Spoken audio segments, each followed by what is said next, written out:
Good evening student. जैसे हमने part 1 में सेल के बारे में पढ़ा था क्लास 8 के, है ना। पार्ट 2 में भी सेल के बारे में पढ़ा था, प्रोकैरियोटिक यूकैरियोटिक। पार्ट 3 में उसके ऑर्गेनेल्स के बारे में जाने थे कि प्लांट और एनिमल सेल में क्या क्या, है ना, और डिफरेंस है ऑर्गेनेल सेल ऑर्गेनेल्स में। आज हम लोग पढ़ेंगे ऑर्गेनेल्स के बारे में, उसके टाइप्स, है ना, उसका फंक्शन।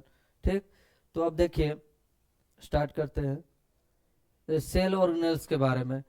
ठीक, उसके बाद देखिए कुछ कुछ ऐसे थे, मतलब जो डिस्कवर किए, जैसे रॉबर्ट हुक ने, है ना, सेल का डिस्कवर किया 1665 में। फिर उसके बाद रॉबर्ट ब्राउन ने भी किया, है ना, न्यूक्लियस का। उसके बाद देखिए आपका जो सेल ऑर्गेनेल्स है, पहले हम लोग लिख लेते हैं क्या, सेल ऑर्गेनेल्स, है ना, cell organelles.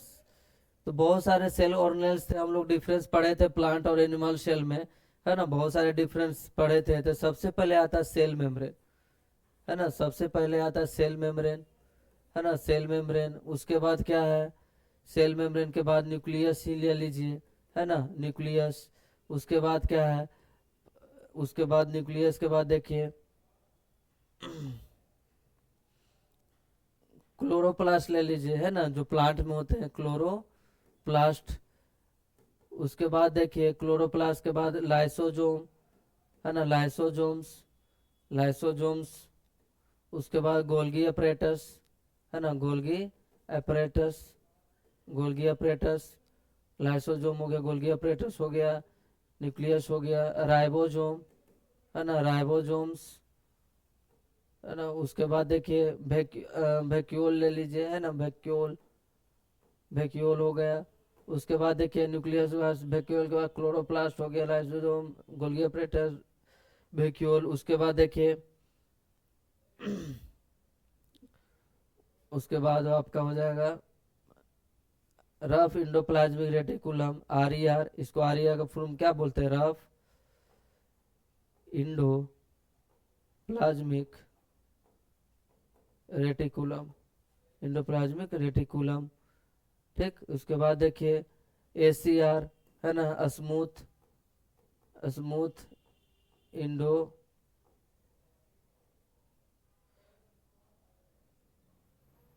Smooth Indo plasmic reticulum, है ना, स्मूथ इंडोप्लाज्मिक रेटिकुलम। तो इसके बारे में और भी है, इसके बारे में धीरे धीरे हम लोग डिटेल में जानेंगे। सेल मेम्ब्रेन क्या होता है, nucleus, chloroplast, lysosome, Golgi operator, ribosome, vacuole, RER, ACR, ये सब हम लोग 1 बाय 1, है ना, इसको क्या करेंगे, डिटेल में एक्सप्लेन करेंगे।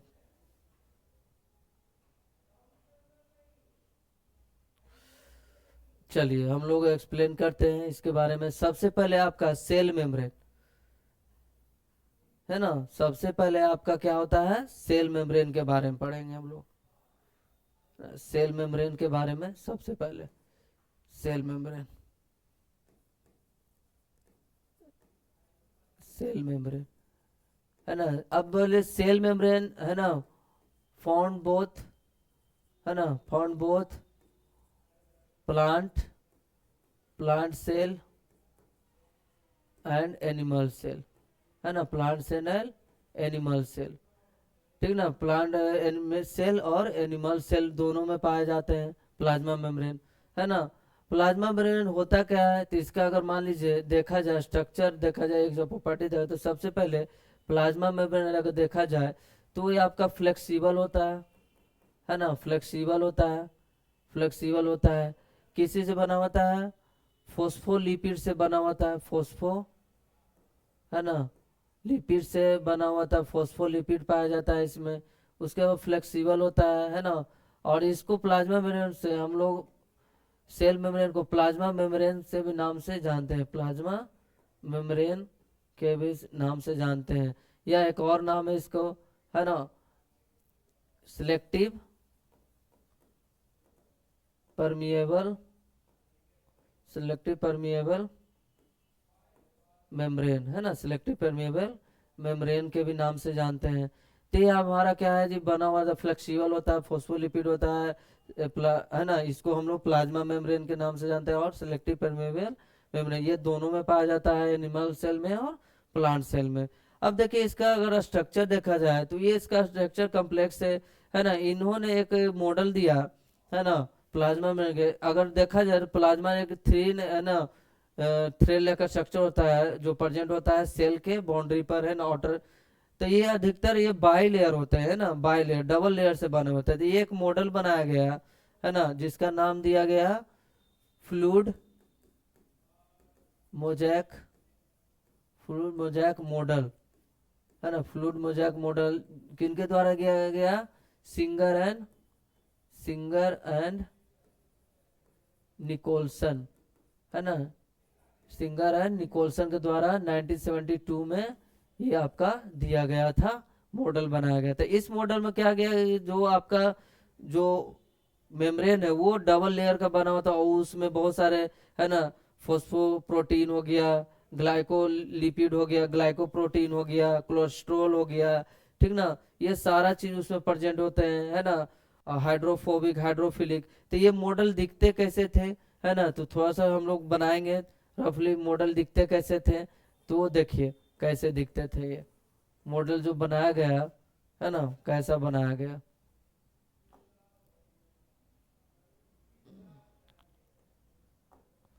मॉडल कैसा बनाया देख लीजिए।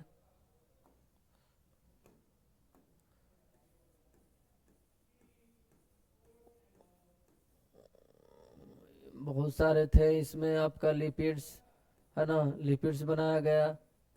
ये आपका मॉडल है, ठीक ना, ये आपका मॉडल है।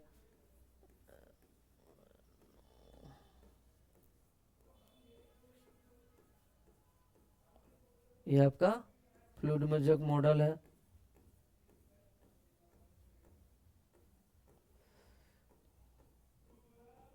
ठीक, ये आपका फ्लूइड मोजैक मॉडल है। अब देखिए इस फ्लूइड मॉडल में आपका ग्लाइकोलिपिड भी होते हैं है ना। ये आपका एक इस तरह इसके प्रोजेक्शन प्रेजेंट होते हैं, ठीक, ये प्रोजेक्शन प्रेजेंट होते हैं है ना। प्रोजेक्शन प्रेजेंट होता है इसके ऊपर ऐसे हाइड्रोफोबिक और हाइड्रोफिलिक होते हैं।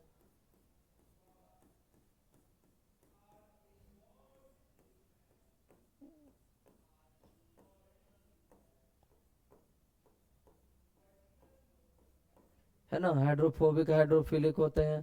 इसमें देखिए क्या होता है, ये आपका जो होते हैं इसको क्या बोला जाता है, तो इसको हम लोग ग्लाइको प्रोटीन बोलते हैं ना, ग्लाइको प्रोटीन, ग्लाइको प्रोटीन होते हैं, ठीक। उसके बाद देखिए ये आपका ग्लाइकोलिपिड्स है, ग्लाइको लिपिड्स है, ग्लाइकोलिपिड्स है, ठीक। उसके बाद देखिए ये आपका है पोलर, पोलर हाइड्रो हाइड्रोफिलिक,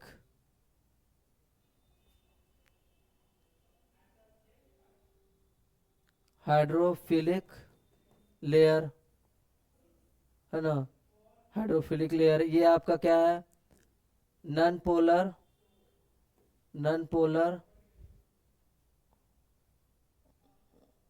ये आपका क्या है, नॉन पोलर हाइड्रोफोबिक लेयर है ना, नॉन पोलर हाइड्रोफोबिक लेयर। अब देखिए यहाँ एक क्वेश्चन आता है हाइड्रोफिलिक और हाइड्रोफोबिक में क्या अंतर है। तो हाइड्रोफिलिक जो होता है जो वाटर को एब्जॉर्ब कर सके है ना, वाटर को एब्जॉर्ब करता है। वैसा कोई भी चीज है वस्तु है अगर वाटर को अगर एब्जॉर्ब करने का कैपेसिटी होता है तो उसको हम हाइड्रोफिलिक बोलते हैं, इन नेचर बोल सकते हैं। तो ये हम लोग को water, water absorb, absorb, observer है ना। हाइड्रोफोबिक क्या होता है, जो वाटर को है ना रिपेल कर सकते हैं ना, वाटर रिपेल है ना, या इसको हम लोग शॉर्ट में फियर वाटर है ना, वाटर को रिपेल कर सकते हैं। अब देखिए ये हमारा क्या है, ये हो गया, ये आपका भी ये प्रोटीन होता है, ये भी प्रोटीन का ही बना होता है ना। ये बीच बीच में बहुत सारे क्या होते हैं है ना, बीच बीच में थ्रेड लगा सकते हैं। आपका कोलेस्ट्रोल प्रेजेंट होते हैं है ना, कोलेस्ट्रोल, कोलेस्ट्रॉल प्रेजेंट होते हैं, कोलेस्ट्रॉल प्रेजेंट होते हैं, कोलेस्ट्रॉल। ये आपका कोलेस्ट्रॉल जो होते हैं वो क्या करता है, वो फैट को इंक्रीज करने में है ना मदद करते हैं, या कोलेस्ट्रॉल ज़्यादा भी होना वो फैटिक हो जाता है पर्सन, है ना। तो कोलेस्ट्रॉल आपके ये मेम्ब्रेन के अंदर ही स्टोर होता जाता है जब ज़्यादा फैट हम लोग कंज्यूम करते हैं। तो प्रोटीन हो गया, ये आपका ग्लाइकोलिपिड हो गया, lipid also type of protein, ठीक ना, ग्लाइकोप्रोटीन, ठीक ना। उसके बाद ये सारा का सारा प्रोटीन ये आपका मेम्ब्रेन, इसी किसको, ये मॉडल को हम लोग फ्लूइड मोज़ेक मॉडल के नाम से किसके द्वारा दिया गया था, सिंगर एंड निकोलसन 1972 में। अब देखिए इसका जो क्या होता है, इसका फंक्शन क्या होता है, सेल मेम्ब्रेन जितना भी है हमारे बॉडी में सेल ऐसे ही स्ट्रक्चर होता है बनाया गया। ये आपका कैसा लेयर है, तो बाई लेयर है ना, बाई लेयर्ड है ना, बाई 2 लेयर का बना हुआ होता है। अगर देखने में हम लोग का स्किन देखते हैं तो कैसा होता है, लगता है कि एक ही लेयर का, लेकिन ये क्या होता है आपका डबल लेयर का होता है, ठीक।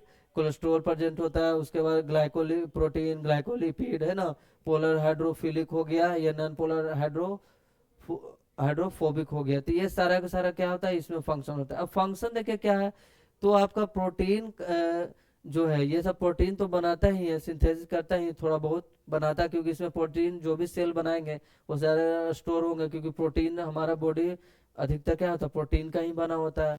उसके बाद अब ज़्यादा और फैटिक चीज़ है, कोलेस्ट्रॉल भी जमा होते रहेंगे ये आपके सेल में, है ना। उसके बाद देखिए अब ये जब ज़्यादा अगर फैट स्टोर होंगे तो कोलेस्ट्रॉल के फॉर्मेशन कर लेता है। अब इसका मेन फंक्शन क्या है ना, function of cell membrane, cell membrane. तो फंक्शन ऑफ सेल मेम्ब्रेन क्या है, तो मेन सेल मेम्ब्रेन का फंक्शन क्या होता है कि वो आपको कोई भी चीज को ट्रांसपोर्ट करता है, ट्रांसपोर्ट ऑफ, है ना। इट हेल्प्स इन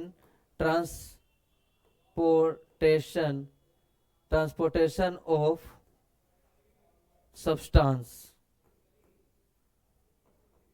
या हम कर देते हैं यहाँ क्या, यूजफुल सब्सटेंस, है ना। क्या कर देते हैं, यूजफुल सब्सटेंस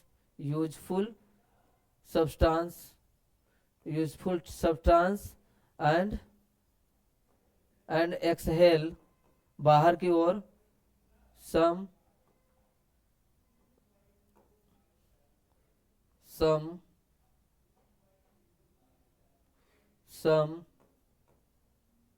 हार्मफुल सब्सटेंस। अब देखिए हमारे सेल में तो वो हार्मफुल चीज तो बनते ही है ना।